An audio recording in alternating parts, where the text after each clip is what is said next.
수 없어도 나 알아가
1장 3절부터 7절에 있는 말씀입니다. 우리 다 같이 한 목소리로 합독하도록 하겠습니다. 시작. 찬송하리이다 하나님 곧 우리 주 예수 그리스도의 아버지께서 그리스도 안에서 하늘에 속한 모든 신령한 복을 우리에게 주시되 곧 창세전에 그리스도 안에서 우리를 택하사 우리로 사랑하여서 그 앞에 거룩하고 의롭게 하시고 그 기쁘신 뜻대로 우리를 예정하사 예수 그리스도로 말미암아 자기의 아들들이 되게 하셨으니 이는 그가 사랑하는 신자 안에서 우리에게 거둬주심과 그의 은혜의 영광을 찬송하게 하는 것이라. 우리는 그리스도 안에서 그의 은혜의 풍성을 따라 그의 피로 말미암아 속량 곧 죄사함을 받았느니라. 아멘. 이 세상에 수많은 사람들이 살아갔습니다. 또 앞으로도 살 것입니다. 그런데 이 세상을 살아가는 사람들의 그 마음속의 질문, 그 한 가지는 과연 우리는 어디서 와서 무엇을 하다가 어디로 갈 것인가? 나는 어디서 와서 무엇을 위하여 살다가 어디로 갈 것인가? 하는 이러한 이 문제를 안고 가고 있는 것입니다. 그런데 이 문제에 대해서 정확한 해답을 주는 것은 이 세상 그 어디에도 없습니다. 오직 우리의 인생의 삶에 대해서 확실하고 분명하게 알려주는 것은 바로 성경밖에는 없다는 것입니다. 수많은 사람들이 어떠한 삶의 목적을 위해 살아가는지도 모르고 또 왜 이렇게 고통을 당하고 어려움을 당하는지 그 이유도 모른 채 살아가고 있지만, 그러나 우리는 분명히 알아야 되는 것은 하나님께서 우리를 창세전에 지으시기로 작정하시고 그리고 우리를 하나님의 자녀로 삼으시기로 그렇게 작정하셨다는 것입니다. 우리 한번 에베소서 1장 우리 4절 5절을 보면 이런 말씀을 하셨습니다. 자, 시작. 곧 창세전에 그리스도 안에서 우리를 택하사 우리로 사랑 안에서 그 앞에 거룩하고 의미 없게 하시고 그 기쁘신 뜻대로 우리를 예정하사 예수 그리스도로 말미암아 자기의 아들들이 되게 하셨으니. 세상의 사람들은 정말로 나그네 인생이라고 생각하고 그저 바람처럼 구름처럼 살다가는 것이 그것이 인생이라고 말하지만, 여러분 성경은 우리에게 분명히 말씀하시기를 뭐라고 말씀하시냐? 이미 창세전에 하나님께서 우리를 하나님의 자녀로 만드시기를 작정하셨다는 것입니다. 그것도 예수 그리스도 안에서 말입니다. 왜 예수 그리스도 안에서 우리를 작정하셨는가? 예수 그리스도가 누구십니까? 하나님의 아들이 아니십니까? 그렇기 때문에 하나님의 아들이신 그분을 통해서 우리를 구원하심으로 우리가 하나님의 자녀가 될 수 있기 때문에 하나님께서는 예수 그리스도를 통해서 우리를 하나님의 아들로 삼으시고, 그래서 예수를 통해서 우리를 구원하셨다는 것입니다. 그러므로 우리는 예수 안에서 하나님의 자녀가 되고 예수 안에서 예수가 누리는 그 모든 특권을 누리도록 하나님이 우리를 그렇게 하신 것입니다. 자, 그런데 여러분, 우리의 삶이 예수 안에서 정말 하나님의 택한 바 부름을 받고 하나님의 귀한 그러한 사명을 받았지만, 그러나 우리의 삶이 힘들고 어렵고 고통스러운 삶이 이어질 때가 많이 있습니다. 왜 우리의 삶 가운데 이런 고난과 환난과 역경이 있을까요? 이것은 바로 하나님께서 우리를 인내의 말씀을 통해서 우리를 인내케 하시고 정말로 그 앞에 흠이 없고 점이 없고 거룩하게 하여 하나님의 귀한 사명을 감당하게 하기 위한 그러한 일이라는 것입니다. 아주 참 특별한 제목을 가진 책이 하나가 있는데 그 책은 이러한 제목을 달았어요.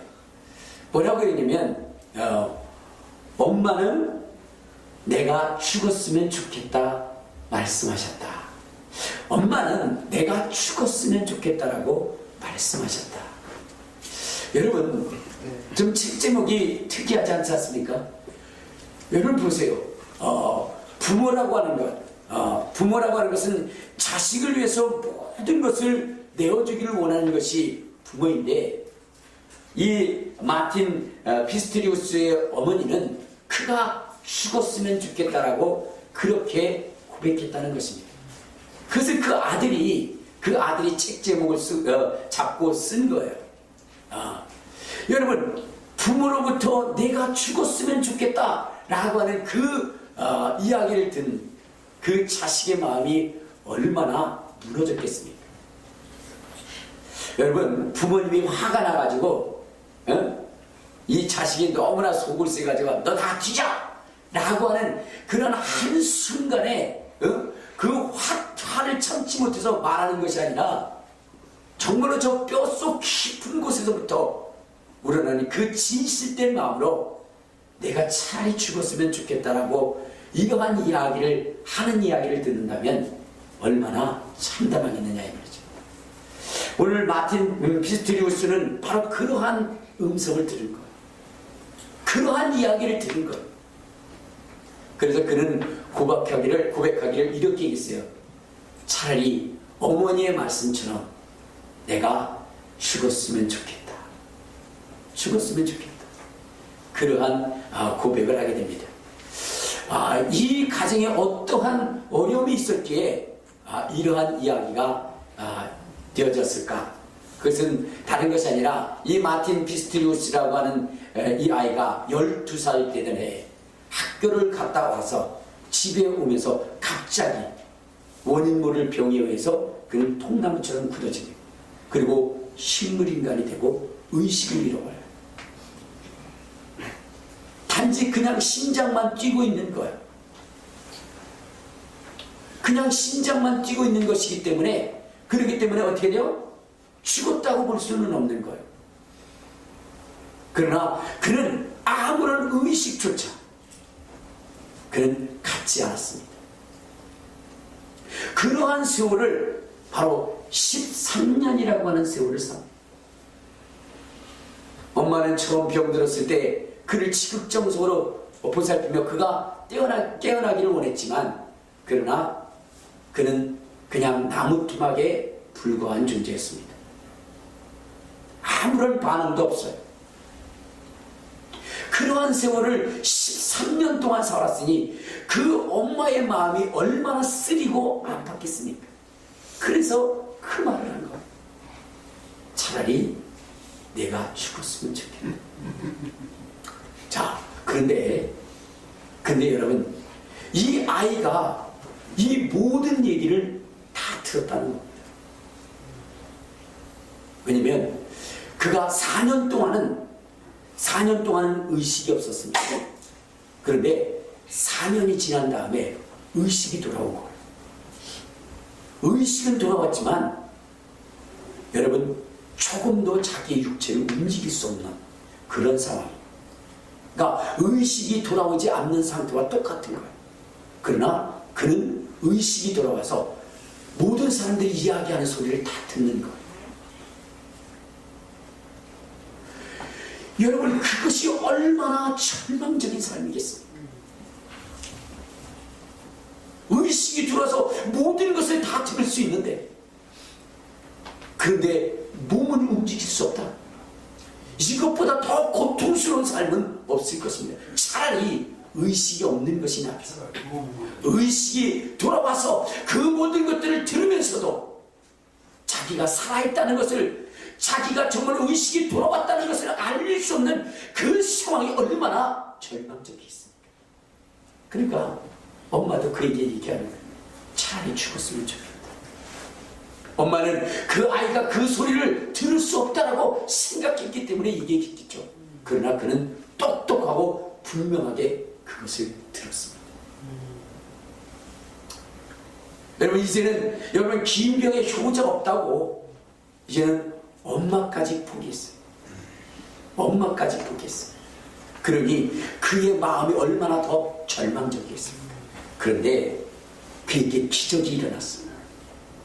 그의 삶에 놀라운 사람을 만나게 됩니다. 그것은 누구냐면 바로 그를 간병하기 위해서 온 번이라고 하는 사람이었습니다. 번이라고 하는 사람.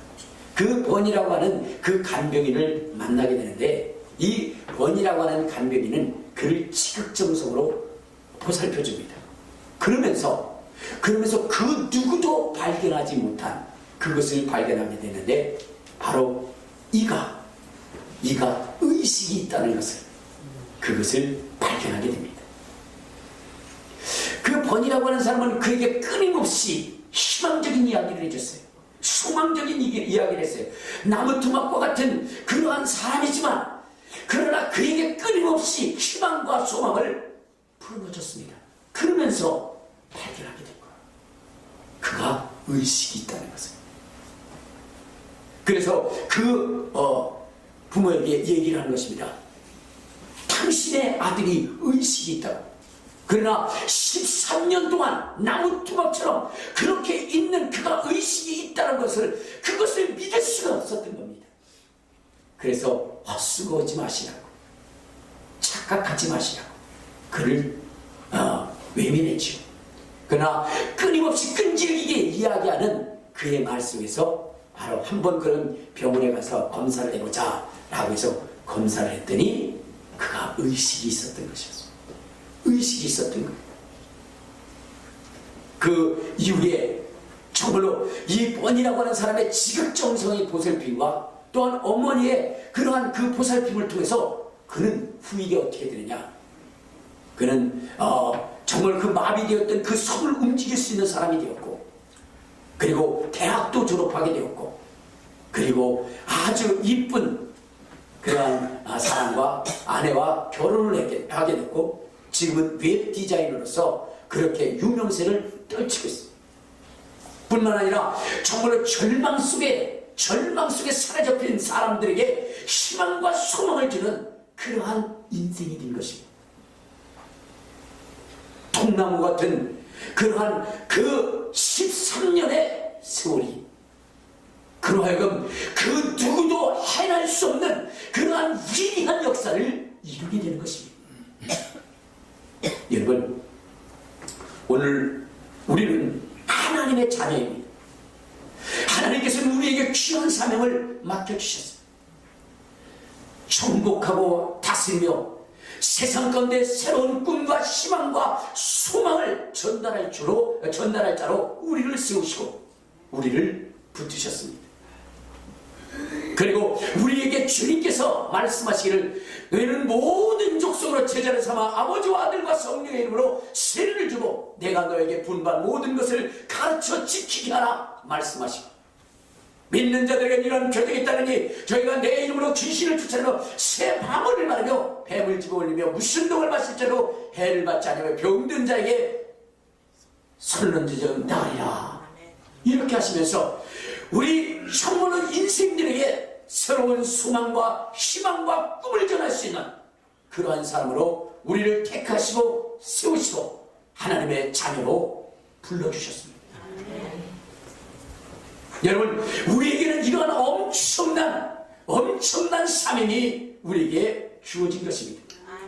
그런데 오늘 지금 우리의 삶이라고 하는 것은 어떻습니까? 지금의 삶은 어찌 보면 마틴 피스토리오처럼 정말로 의식을 있을 때 그 육체를 움직일 수 없는 것과 같은 그러한 삶을 우리가 지금 살아가고 있다는 것입니다.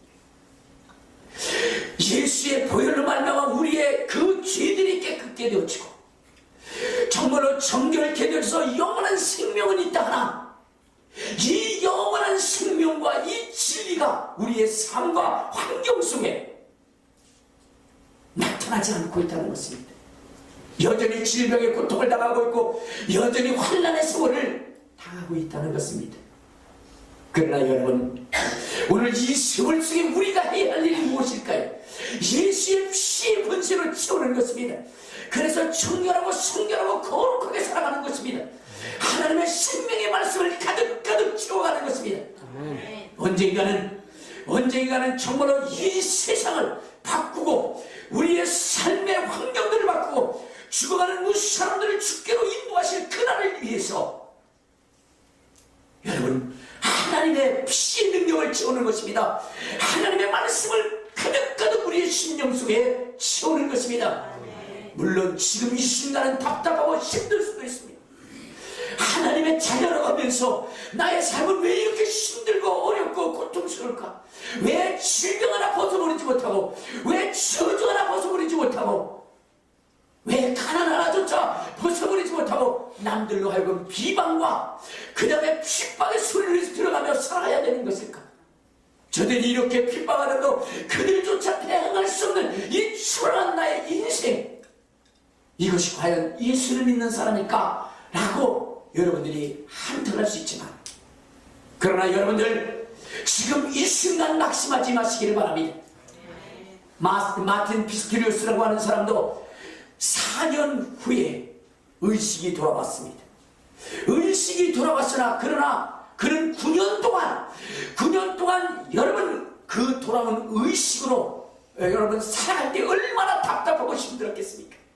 그러나 그 세월 동안 그는 정말로 희망으로 지웠습니다. 소망으로 지웠습니다. 그러기에 정말로 그가 움직일 때는 정말로 세상에 그 누구도 할 수 없는 그 일을 이루어 놓았다는 것입니다. 오늘도 마찬가지입니다. 우리도 마찬가지입니다. 예수를 우리가 믿었습니다. 예수를 믿었으나 그러나 여러분 우리는 여전히 그러한 능력을 행할 수 없는 그러한 삶으로 살아가고 있습니다. 그러나 언젠가는 여러분의 심령 속에 하나님의 말씀이 채워지고 하나님의 말씀의 능력이 여러분 가득 채워져서 폭발할 때에 여러분 그때는 여러분을 통해서 세상이 변화되어질 것입니다. 세상이 돌아올 것입니다. 세상이 여러분들의 도움을 요청하게 될 것입니다. 여러분 여기 사도행전 27장에 보면 사도 바울이 로마를 향하여 떠나가는 그러한 이야기가 나옵니다. 이 바울이라고 하는 사람은 이제 율리오라고 하는 백부장에 의하여 이제 결박이 되고 그리고 이제는 로마를 향하여 떠나가게 됩니다. 그는 죄인의 몸으로 이제 묶이고 그리고 갇혀서 이제 로마를 향하여 떠나가는 거예요. 그렇기 때문에 그가 하는 말은 그 누구도 듣지를 않았습니다. 이제 이 죄수들과 이 사람들을 로마로 압송하기 위해서는 배가 필요했는데 이 율리오라고 하는 백부장은 그때 당시에 최고의 그러한 베테랑 선장과 그 선주를 통해서 배를 구하게 되고 그리고 그들의 말에 기울여서 언제 떠나는 것이 좋은지 그것을 그들에게 묻습니다. 근데 그들은 겨울이 오기 전에 떠나는 것이 좋다라고 이렇게 결론을 내리고 떠나야 할 때에 바울이라고 하는 사람이 이야기를 합니다. 이번 항해가 별로 좋지 않다. 그렇기 때문에 다음에 떠나는 것이 좋지 않겠느냐라고 이렇게 이야기를 합니다. 우리 한번 사도행전 27장 자 사도행전 27장을 한번 보면 27장 우리 9절부터 한번 봅시다. 자 시작. 여러 날이 걸려 금식하는 절기가 이미 지났으므로 항해하기가 위태한지라 바울이 그들을 권하여 말하되 여러분이요 내가 보니 이번 항해가 화물과 배만 아니라 우리 생명에도 타격과 많은 손해를 끼치려 하되 백부장이 선장과 선주의 말을 바울의 말보다 더 믿더라. 그 항구가 겨울을 지나기에 불편함으로 거기서 떠나 아무쪼록 베닉스에 가서 겨울을 지내자 하는 자가 더 많으니 베니스는 그레데 항구라. 한쪽은 서남을 한쪽은 서북을 향하였더라 라고 있어요. 자 이제 여러분 이 배가 출항을 할 때에 바울이 얘기하는 거예요. 이번에 이 출항이 별로 좋지가 않다. 화물과 배뿐만 아니라 생명에도 큰 타격을 줄 수가 있을 것 같으니 다음에 출발하는 것이 좋지 않겠느냐라고 이야기할 때에 이 백부장은 이 바울의 말을 이런지하에 거절합니다. 왜일까요? 그는 죄수예요. 죄수의 말을 들을 이유가 없죠. 그래서 이 백부장은 무엇이냐면 선장과 선주의 말을 듣고 출발을 하게 됩니다. 근데 그 출발할 때에 13절을 보면 이렇게 있어요. 자, 시작. 남풍이 순하게 불매 그들이 뜻을 이룬 줄을 알고 닷을 감아 글에 대해 해변을 끼고 항해하더니. 자, 그들이 뭐라 했어요? 이제 출발을 하게 되는데 그 출발할 때 남풍이 순하게 불었다. 그래서 그들의 그 선택과 그 출발이 옳은 것이라고 생각했다는 것입니다. 그런데 14절에 보니까 어떤 일을 당하느냐. 14절 시작. 얼마 안 되어 섬 가운데부터 유라 굴레라고 하는 광풍이 크게 일어나니 배가 밀려 바람을 맞춰 갈 수 없어 가는 대로 두고 쫓겨가다가 가우다라는 작은 섬 아래로 지나 간신히 거루를 잡아 끌어올리고 줄을 가지고 선치를 둘러 감고 스르디에스에 걸릴까 두려워하여 연장을 내리고 그냥 쫓겨가다니. 여러분, 처음에 그 시작이 순풍같이 잘 이끌어갔어요. 그들의 지혜와 그들의 지식과 그들의 경험이 그들을 정말로 안심시켜 나갔습니다. 그러나 한순간에 갑자기 광풍이 불면서 그들이 감당할 수 없는 그 어마어마한 위기에 빠지게 됩니다. 그들이 아무리 힘쓰고 애쓰며 노력하지만 그러나 그 배를 안정시킬 수가 없었던 겁니다. 그래서 그들은 자기가 가지고 있던 모든 화물들을 다 바다에 집어던지게 됩니다. 그러나 여러분, 그렇다고 해서 그 배가 안전할 수가 없었던 것입니다. 시간은 자꾸만 흘러 여러분, 해도 별도 보이지 않는 날이 여러분 정말로 며칠이 지나면 그들은 살아가야 할 소망조차 잃어버리게 되었던 것이었습니다. 그들은 절망하게 됐어요. 더 이상의 희망과 소망도 없다라고 알 이때에 여러분, 그들의 생명을 구한 사람은 누구냐? 바로 묶여 있었던 바울이었습니다. 로마로 정말로 끌려가는 바울이었습니다. 바울은 얘기합니다. 두려워하지 말라. 두려워하지 말라. 너희가 이전에 내 말을 들었으면 좋았으려니와 그러나 이제 이러한 악한 상황과 조건 속에 있다 할지라도 두려워하지 말라. 두려워하지 말라. 너희들의 그 생명에는 어떠한 지장도 없을 것이다. 조금 있으면 우리는 한 섬에 걸릴 것이다. 이렇게 이야기를 하게 됩니다. 이제 여러분, 그 배의 키는 누구에게 넘어갔냐? 바울에게 넘어갔어요. 이전에는 선장과 선주에게 있었으나 그러나 이제는 이 위기 상황 속에 그 배를 움직일 총주의자는 누가 되었느냐? 바울이 되었다는 것입니다.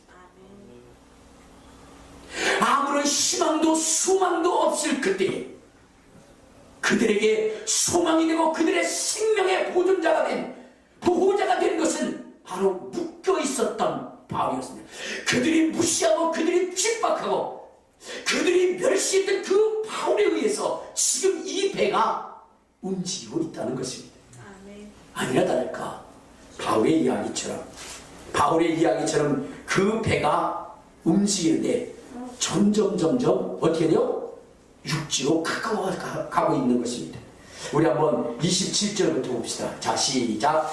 열 나흘째 되던 날 밤에 우리가 아드리아 바다에서 이리저리 쫓겨가다가 자정쯤 되어 사공들이 어느 육지에 가까워지는 줄을 짐작하고 물을 재어보니 20길이 되고 조금 가다가 다시 재니 15길이 되더라. 여러분, 절망 속에 있었어요. 해와 별도 여러분 조금도 볼 수 없었던 그 수없는 세월이 흘러갔습니다. 절망적인 순간이었죠. 그런데 이 묶여있던 바울의 그 한마디에 의해서 어떻게 돼요? 육지로 흘러가고 있는 것. 그들의 그 생명의 위협 속에서 조금씩 벗어나고 있었던 것이었습니다. 자, 그런데 이러한 상황이 되니까 또 뭐냐면 그 바다라든가 이런 것들에 대해서 잘 알고 있는 사람들이 움직이게 됩니다.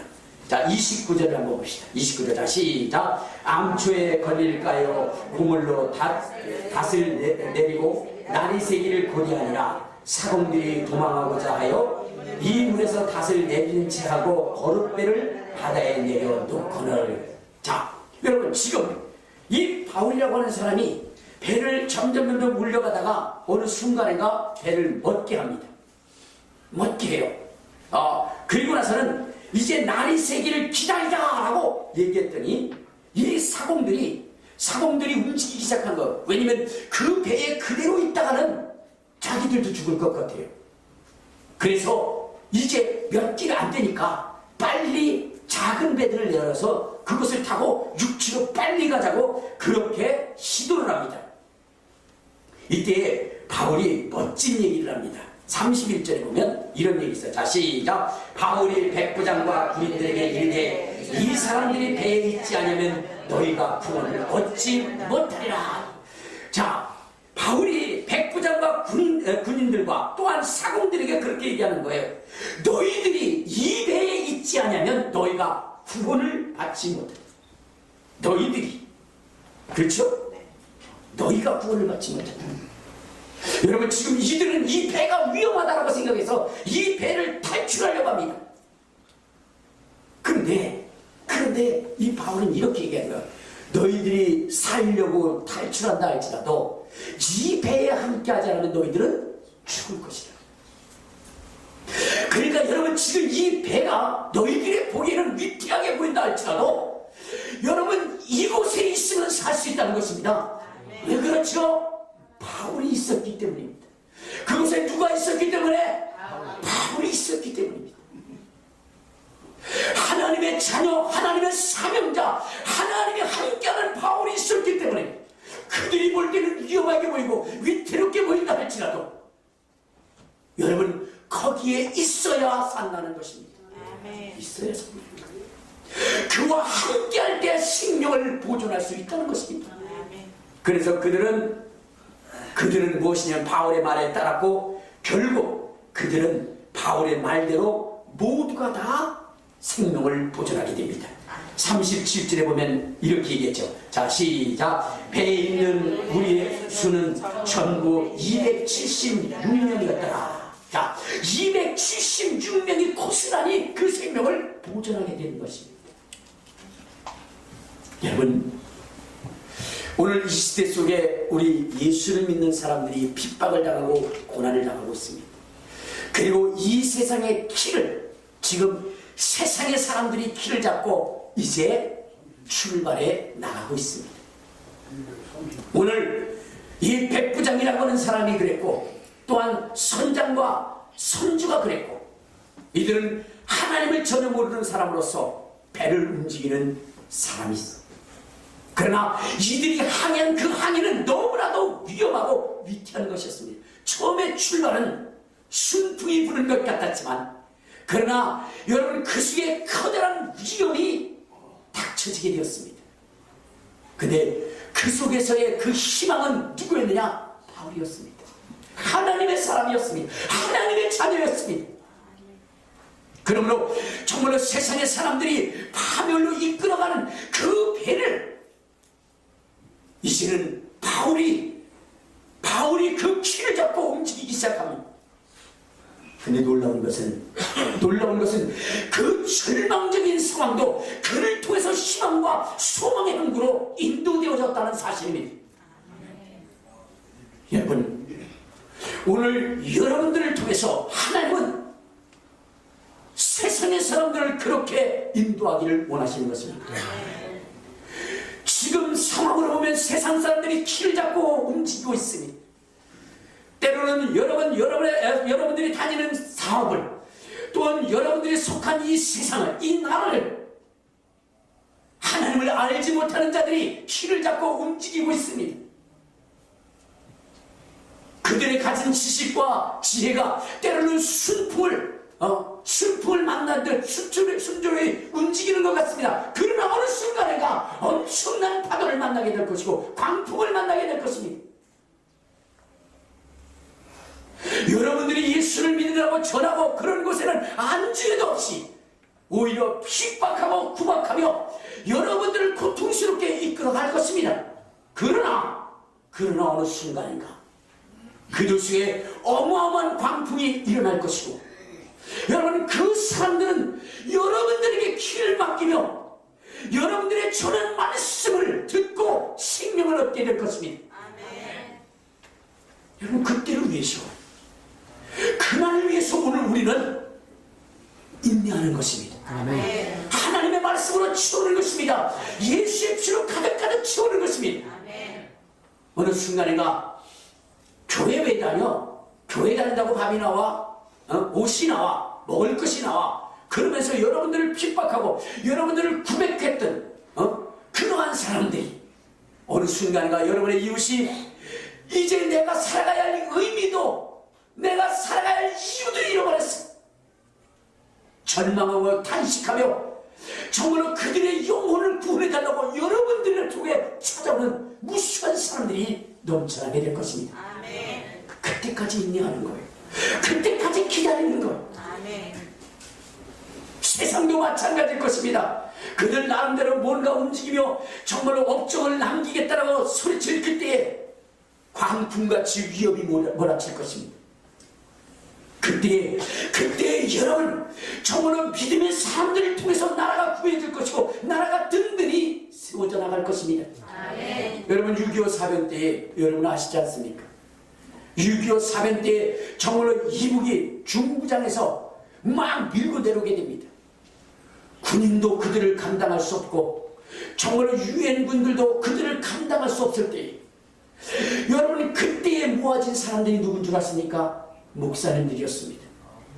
목사님들을 부르고 그 목사님들이 정말로 금식하며 밤이 맞도록 통곡하며 하나님 앞에 기도할 때에 전세가 역전되어진 것 여러분 아십니까?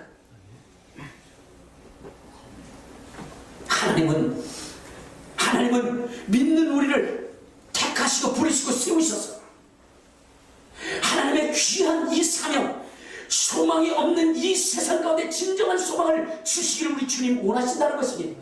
아멘. 그 일을 위해서 우리는 여러분 참고 인내하며 견뎌야 되는 것입니다. 아멘. 비록 의식은 있었으나 9년 동안 희망을 채우는 말씀으로 그가 살아간 것처럼 우리도 예수의 보혈로 죄 씻음을 받고 여러분 새 생명을 얻었다 하나 그러나 여러분 아직도 세상을 움직일 수 없는 그러한 존재라면 하나님의 생명의 말씀, 창조의 말씀, 능력의 말씀으로 채우시길 바랍니다. 아멘. 그리하면 여러분 어느 순간인가 여러분을 통해서 엄청난 기적의 역사가 이루어지게 될 것입니다. 아멘. 여러분들에게 정말로 여러분의 사는 마을이 맡겨질 것이고 여러분의 직장이 맡겨질 것이며 여러분의 사회가 여러분들이 사는 사회가 여러분 속에 여러분 가운데 이것을 맡기게 될 것입니다. 아멘. 그날이 올 때까지 우리는 참고 인내하며 하나님의 말씀에 전신갑주를 입어야 되는 것입니다. 아멘. 하나님은 창세전에 우리를 세우셨습니다. 하나님의 자녀를 세우셨고 그리고 세상을 정복하고 다스리도록 우리 주님이 우리를 그렇게 만드셨습니다. 하나님은 그 일을 포기하지 않으시고 그 일을 이루시기 위해서 자기의 사랑하는 독자를 이 땅에 보내셔서 여러분 그 누구도 어떠한 사람도 정말로 제거할 수 없는 그 죄악을 제거하게 하신 것입니다. 여러분 이 세상의 고통과 절망은 죄로 말미암아 온 것이라고 다른 종교들도 이야기하고 있습니다. 그런데 이 죄의 문제를 해결하는 방법에 있어서 다른 종교들은 뭐라고 얘기합니까? 고행을 해야 된다고 얘기합니다. 인과응보니 당해야 된다고 얘기를 합니다. 그러나 우리가 지은 이 죄는 우리 하나님이 말씀하실 때 너희가 지어야 할 죄가 아니라 내가 너희의 그 죄를 담당할 내 사랑하는 독자 예수 그리스도를 보내겠다라고 말씀하셨고 그분은 그 약속대로 2000여 년 전에 정말로 예수 그리스도가 말씀이 육신이 되어 이 땅에 오셔서 순환과 고난과 핍박을 당하시고 채찍에 그 고통을 당하신 이후에 십자가에 못 박혀 죽으시고 그 보혈로 말미암아 우리의 죄악을 도말하셨습니다. 여러분 우리가 지은 우리의 죄를 우리에게 담당시키지 않으시고 우리가 지은 이 죄를 정말로 그 사랑하는 독자에게 담당시키신 것은 하나님이 우리를 포기할 수 없었기 때문이고 정말로 하나님이 우리를 뜨겁게 사랑하셨기 때문인 것입니다. 아멘.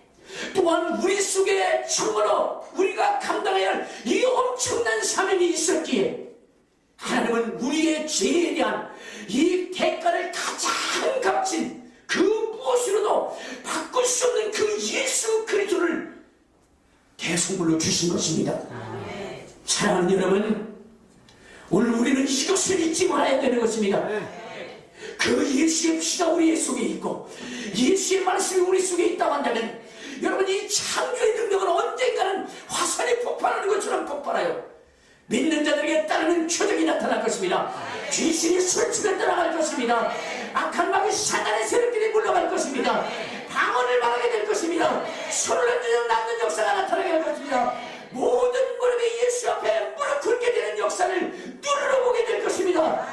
여러분의 사역을 통해서 말입니다. 그날을 위해서 우리는 인내하는 것입니다. 우리는 기다리는 것입니다. 그리고 이 기다리는 날 동안 우리는 그 말씀을 지우는 거예요. 그 귀로 거룩해지는 거예요. 사랑하는 성도 여러분, 오늘 이 주님의 이 주신 말씀을 잊지 마시길 바랍니다. 하나님은 우리를 자녀로 선택하셨습니다. 그렇기 때문에 우리를 구원하는 데 최고의 가치를 그분은 지불하셨습니다. 최고의 값을 지불했습니다. 그리고 이제 우리 주님은 우리 속에서 세상의 사람들이 정말로 잘못 이끌어나가고 그래서 위기 속에 빠진 그러한 상황들을 바꾸시려고 그날을 준비하고 있습니다. 그때를 위해서 우리 힘써 기도하고 자기 자신을 준비하는 저와 여러분 되시기를 주님의 이름으로 축원합니다. 주님의 이름으로 축원합니다. 김동욱 목사님이 이제 교회를 개척해서 5,000명이 넘게 됩니다. 그 5,000명이 넘게 되었을 때에 그때 이제 갑자기 학교에서 나가라고 하는 핍박이 들어옵니다. 그는 갈 데가 없었죠. 근데 하나님은 이미 준비해 놓으셨습니다. 어떤 회장님이 이 목사님을 찾아오셨어요. 찾아오셔가지고는 목사님, 제가 건물을 사는 곳이 있습니다. 건물이 800평입니다. 목사님 쓰세요. 그리고 목사님 앞으로 모든 등기를 해주겠다고 했어요. 근데 목사님이 안 받으셨어요. 그거 받을 수 없다. 내가 왜 그걸 받냐? 튕겼어요. 여러분 같으면 어때요? 남이 800평이 되는 그 빌딩 9층인가요? 근데 8층 9층을 준 것입니다. 그냥 주겠대요. 목사님 쓰시래요. 그러니까 이분이 다른 분 같으면 어떻게 했어요? 덥석받겠죠. 그런데 5,000명이 거기 들어가서 예배를 드릴 수 없어서 그건 우리에게 필요치 않다라고 얘기했습니다. 근데 하나님께서 지혜를 주는데 교회를 갈라라. 그래서 그것을 대수로 갈르니까 그 건물도 쓸 수가 있겠더래요. 그래서 그거를 달라고 그랬더니 너무 고마워하면서 모든 등기를 다 해준다. 그런데 더 놀라운 것은 얼마 세월이 흐른 다음에 그분이 돌아가실 때에 변호사를 불렀어요. 그리고 변호사를 부른 다음에 어떻게 했느냐, 자기의 재산 전체를 이 목사님에게 맡깁니다. 근데 변호사님이 불러서 갔는데 이분의 재산을 맡기겠다고 해서 그래서 그 재산이 얼마냐 했더니 300억이래요.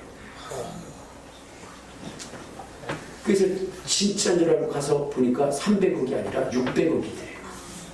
그 600억을 다 준 거예요. 600억. 그러면서 그 돈이 어마어마하게 또 늘어나서 한 900억 정도가 그렇게 됩니다. 근데 그 아들들이 그 재산을 찾겠다고 재판을 했는데 어떻게 됐겠어요? 아버지가 직접 변호사 불러가지고 공증하기까지 해가지고 했는데 찾을 수가 있겠습니까? 그래서 그 아들이 그러면 유료분 자식이니까 어쩔 수 없이 받을 수 있는 그런 분량이라도 달라 그래가지고 목사님이 100억을 띄워줬대요. 인심을 쓰신 거죠. 100억을 툭 띄워줘. 그래서 그 돈을 가지고 그리고 나서는 엄청난 일을 합니다. 근데 이분이 그것을 그렇게 맡기게 된 것이 이 사람이 녹십자회의 회장이었답니다. 그래서 그분이 정말로 자기의 자산을 가볍게 쓸 수 있는 사람은 이 목사님밖에 없겠다라고 생각을 해서 그분이 뭐냐면 맡긴 거예요. 그 이전에 이분이 굉장히 멋있는 일을 하게 됩니다. 그 서울의 쪽방촌 있죠? 그 쪽방촌에 희망을 주는 일을 해요. 희망을 주는 일. 그래가지고 나도 못한 일을 그가 해내게 됩니다. 여러분, 하나님께서는 우리 예수 믿는 사람들을 통해서 위대한 일을 하기를 원하시는 것입니다. 아멘. 근데 뭐예요? 하나님은 그렇게 큰 계획을 가지고 있는데 우리는 어떻게 돼요? 밤낮 원망과 불평 가운데 사는 것. 그러니 하나님이 나를 통해서 그 일을 제대로 하실 수가 없는 거예요. 여러분, 지금 하나님의 자녀면 하나님의 자녀다운 그러한 모습을 보시기 바랍니다. 아멘. 여러분, 100억도 뚝뚝 띄줄 수 있는 그런 사람 돼야 될 거 아니에요? 그래, 안 그래요? 네, 목사님 600억 받으니까 100억 띄줬겠죠. 여러분, 절대로 그렇게 못합니다. 여러분들 생각해보면, 내가 막, 나한테 1000억이 들어오면, 뭐요? 막 한 700억은 막, 사회석을 쓰겠다. 여러분, 생각만 그래요. 실제 들어오면, 안 그렇습니다. 담은 지금 100만 원도 못 쓰는데요. 그렇잖아요. 그러니까, 여러분, 하나님은 우리를 통해서 정말로 위대한 일을 하고 싶은데, 우리가 그때를 견디지 못하고 그만한 그릇이 안 되고 있어요. 저는 우리 금비전 교회 성도들에게 지금 말씀드리고 싶습니다.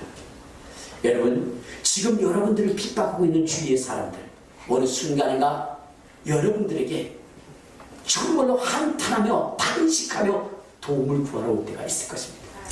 한때는 여러분들 예수 믿어 뭐 하는 거야? 왜 그렇게 찌질이 궁상을 떨어? 그러면서 핍박했던 그 사람들, 어느 순간인가 여러분 앞에 와서 그의 인생의 길을 맡길 때가 있게 될 것입니다. 여러분, 그때를 위해서 여러분들이 갖춰야 할 것입니다. 그릇을 크게 하세요. 하나님의 자녀들의 권세, 하나님의 자녀로서의 그릇을 만들어 가시기 바랍니다. 치사하고 째째한 사람 되지 마시고, 그냥 남이 뭐라고 한다고 그래가지고 거기에 막 그냥 있는 대로 막 머리끝 올라가가지고 지가 그럴 수 있어, 지는 뭐 나인 줄 알아, 그러면서 여러분 그렇게 하지 마시고, 그들이 무슨 말을 하든지 간에 여러분 거기에 초연할 수 있는 그러한 사람이 되시기를 바랍니다. 도랑물은요, 적은 바람에도 활활 하고 적은 돌에도 막 소리를 막 내지르지만, 그러나 바다는 아무리 큰 바위가 떨어져도요 덤벙 끝이에요. 알겠습니까? 여러분, 지금 하나님 자녀로서의 그러한 그릇이 되시기를 바랍니다. 알겠습니까? 그래서 정말로 어느 순간인가 여러분의 이웃이, 회사가, 또한 마을이, 또한 나라가 정말로 맡길 수 있는 그 길을 맡길 수 있는 그 위대한 역사를 이루시기를 주님의 이름으로 축원합니다. 주님의 이름으로 축원합니다. 우리 주여 세 번 부르고 통성으로 기도할 때, 주여 나의 마음이 이와 같이 큰 사람 되게 하시고 주님이 계획한 이 일을 이룰 수 있는 사람 되게 해달라고 주여 세 번 부르고 통성으로 기도하시겠습니다. 주여, 주여, 주여. 그러고 시원해.